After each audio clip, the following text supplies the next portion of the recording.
Bom, bolsonarismo tem pressa. 6 dias depois de a primeira turma do STF transformar em réus o ex-presidente e outros 7 acusados de golpe de Estado, esse projeto de anistia, que anistia os envolvidos de 8 de janeiro, parece ter virado aí uma prioridade nas conversas entre os líderes dos partidos e o presidente da Câmara, Hugo Motta. Alguns deputados favoráveis à ideia aguardavam o retorno dele da viagem lá no Japão e no Vietnã, acompanhando o presidente Lula, e devem se reunir com ele hoje para debater a tramitação da proposta. O que pode vir por aí? É aquela história, né? O Hugo Motta, presidente da Câmara, que passou aquelas horas e horas e horas no avião para a ida e volta do Japão com o presidente Lula, ele já avisou desde a Ásia que não está nem um pouco disposto a acatar um pedido de urgência e também tocar adiante a tramitação de um projeto de anistia para o 8 de janeiro, que na verdade não é para os criminosos de 8 de janeiro que depredaram tudo, mas sim para Jair Bolsonaro, né? Eles fingem que o alvo é um, mas o alvo é outro. O alvo, né, o beneficiário desse projeto é diretamente Jair Bolsonaro. E o PL articulou bem, né, tá ameaçando ali obstruir a pauta no plenário da Câmara e já são 4 partidos que apoiam a anistia. Além do PL, você tem o PSD do Gilberto Kassab, que é curioso, né? Aquela história tem um pé lá no Tarcísio Gomes de Freitas e um pé em 3 ministérios do governo Lula. O PP, que é o partido do Ciro Nogueira, que, enfim, foi chefe da Casa Civil do Jair Bolsonaro e que também tem ministérios do governo Lula. E o Partido Novo, que se transformou ali numa ponta de lança aguda do bolsonarismo. Além desses 4, né, os líderes desses 4 partidos que vão se encontrar hoje com o Hugo Motta para pressionar pela urgência e pela tramitação do projeto de anistia, né, tem 4 outros partidos também aí na fila para apoiar o projeto. União Brasil, que é sempre dividido ao meio, o Podemos, o Republicanos e o PSD. Portanto, já seriam 8 partidos a favor do projeto de anistia. E agora, como é que o Hugo Motta vai escapar dessa armadilha? Ele tem uma espécie de compromisso de não apoiar o projeto, mas a pressão de 8 partidos, e 8 partidos significativos, né? O PSD, o PL, o PP, por exemplo, republicanos, são partidos grandes no Congresso, União Brasil, né? Como que o Hugo Motta vai escapar dessa? Então, Brasília está assim, com a respiração em suspenso, pensando qual vai ser a saída mágica do Hugo Motta para não colocar o projeto de anistia em votação. Bom, Eliane, a gente também quer entender um pouquinho melhor como avançam as candidaturas a presidente de 3 aliados de Bolsonaro, inclusive o governador aqui de São Paulo, Tarcísio de Freitas. Pois é, enquanto Jair Bolsonaro, né, ele agora está no banco dos réus, ele agora é réu, né, pela tentativa de golpe de Estado. Ele já se livrou, por exemplo, do processo, desculpem, pelo atestado falso de vacinas, da Covid dele, da filha dele, e esse já está arquivado. Também foi arquivado outro processo contra ele por importunação da baleia. E o que fica claro é que o Supremo Tribunal Federal está concentrando esforços na tentativa do golpe, né? Essa é a prioridade do Supremo Tribunal Federal, portanto, da Justiça. enquanto Jair Bolsonaro dá entrevistas para lá e dá entrevistas para cá, hora fala uma coisa, hora fala outra, se diz perseguido, o filho está nos Estados Unidos, o deputado licenciado Eduardo Bolsonaro tentando articular uma resistência internacional e tal. Enquanto isso, né, a base da direita já se move para outras candidaturas. Então, Tarcísio Gomes de Freitas, por exemplo, ele pisa em ovos, né, e fica ali, vamos dizer, mais do que ovos, fio da navalha, né, tentando ficar bem com o Bolsonaro, mantendo aliança com o Bolsonaro, foi lá naquela manifestação esvaziada do Rio de Janeiro, pela anistia, etc. Mas, enquanto isso, a candidatura dele vem crescendo sim.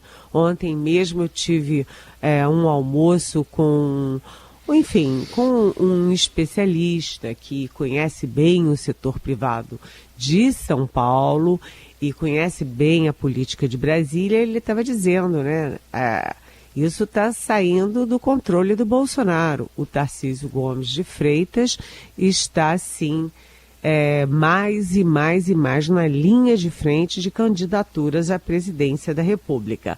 Além do Tarcísio Gomes de Freitas, que é do Partido Republicanos, tem também o Ratinho Júnior, do PSD, governador do Paraná, que tem feito vários encontros de bastidores, e inclusive estava numa reunião em Brasília do PSD exatamente no dia do julgamento do Bolsonaro no Supremo. Então, o Supremo julgando o Bolsonaro e a quilômetros dali o Ratinho Júnior discutindo a potencial candidatura dele à presidência da República, e o Ronaldo Caiado, um governador de Goiás, que é do União Brasil e que bateu pé firme, inclusive contra líderes do próprio partido, dizendo que na sexta-feira ele vai lançar a candidatura dele à presidência.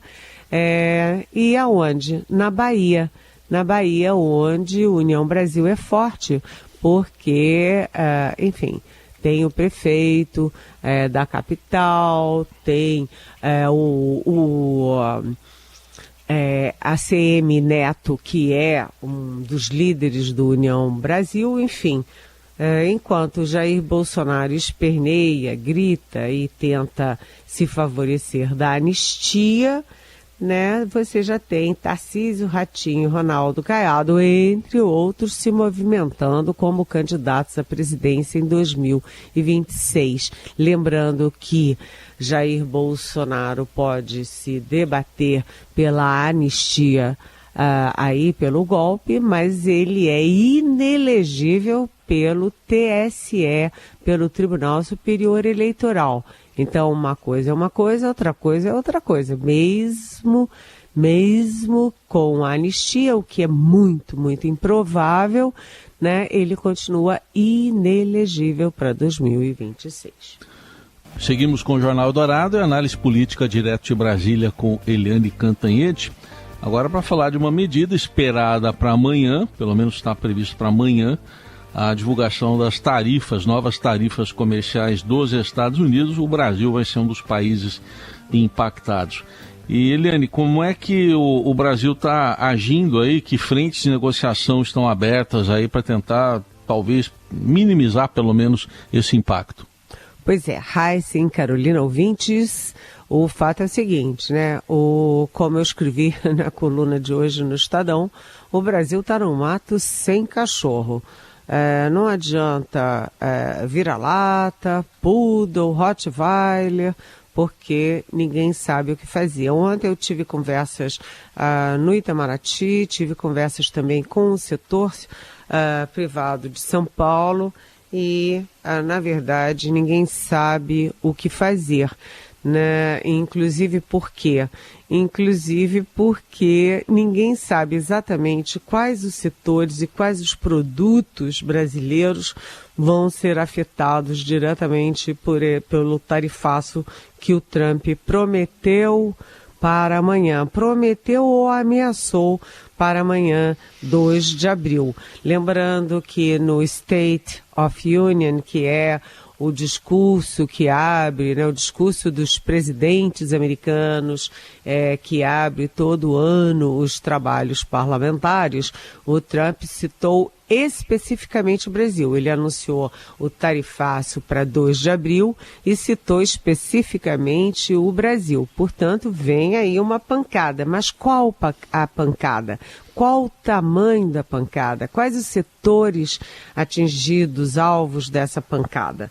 Então está todo mundo desnorteado e, enfim, o Lula tinha falado em ir para a OMC, a Organização Mundial do Comércio. Sim, é preciso, né? A China, por exemplo, entrou na OMC, o Canadá também entrou na OMC. É um gesto político necessário, mas todo mundo sabe que é inócuo, que não tem efeito prático, né? A segunda é negociação, que agora é a palavra de ordem do governo. E a terceira é reciprocidade.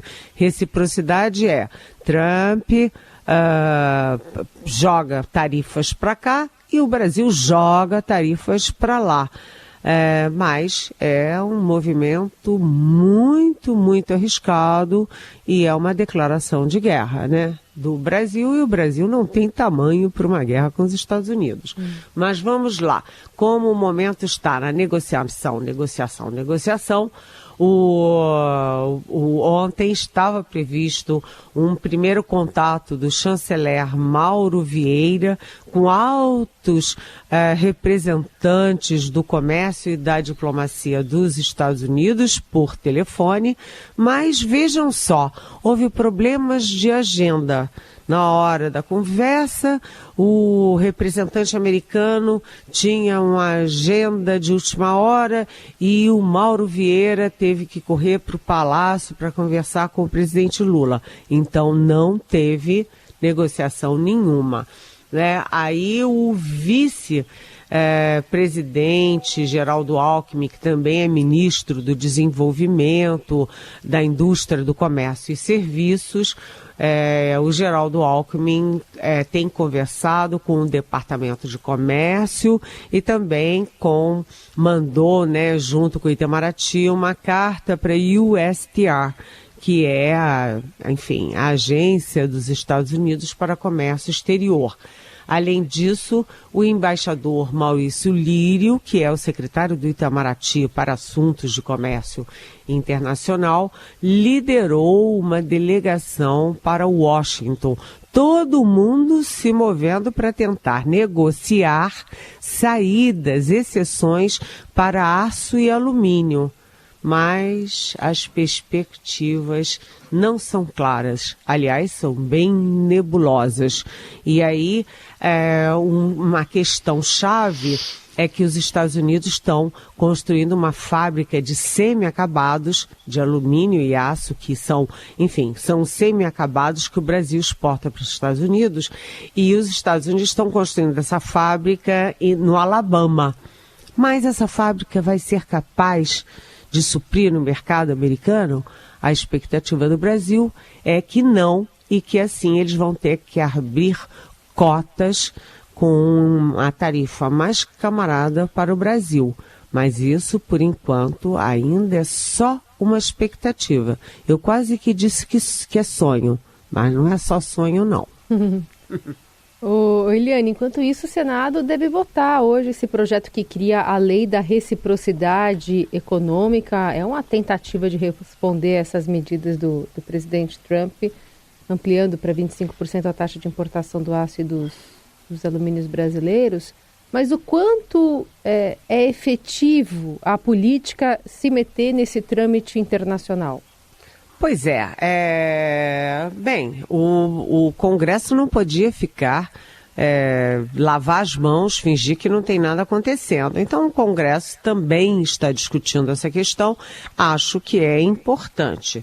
Mas é aquela história, como em tudo neste momento, tudo, né? Também a questão tarifária, também esse tarifaço do Trump está entrando na polarização política brasileira.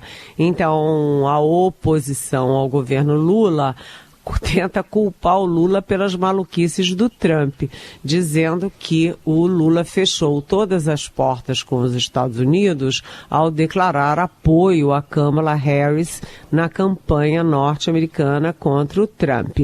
Né? Então, que ontem eu estava conversando com essas fontes do setor privado de São Paulo e estavam me dizendo, olha, o Marco Rubio, por exemplo, que é o chefe do Departamento de Estado, é o chanceler americano, já conversou com uns 60 chanceleres ao redor do mundo e nunca trocou uma palavra com o nosso chanceler, que é o Mauro Vieira. Né?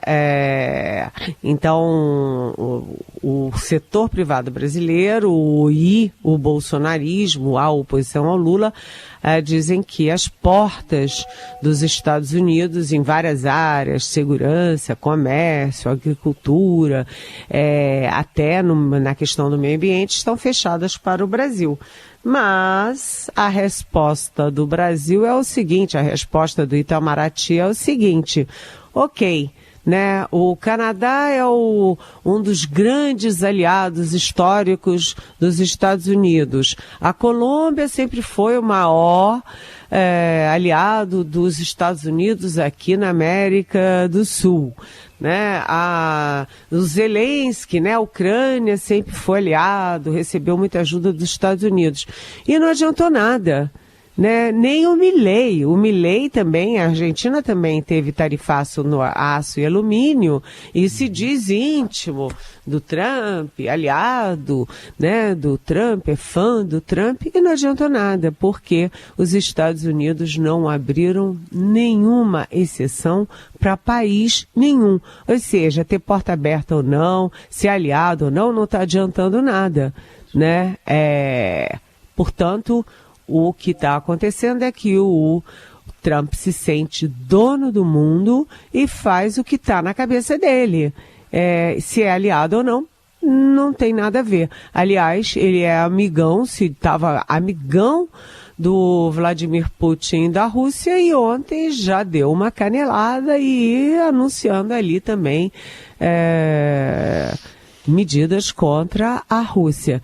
E só para concluir esse comentário, gente, cá para nós, retaliação brasileira também, reciprocidade é muito complicado, porque o Brasil não tem tamanho para enfrentar uma guerra com os Estados Unidos na área comercial.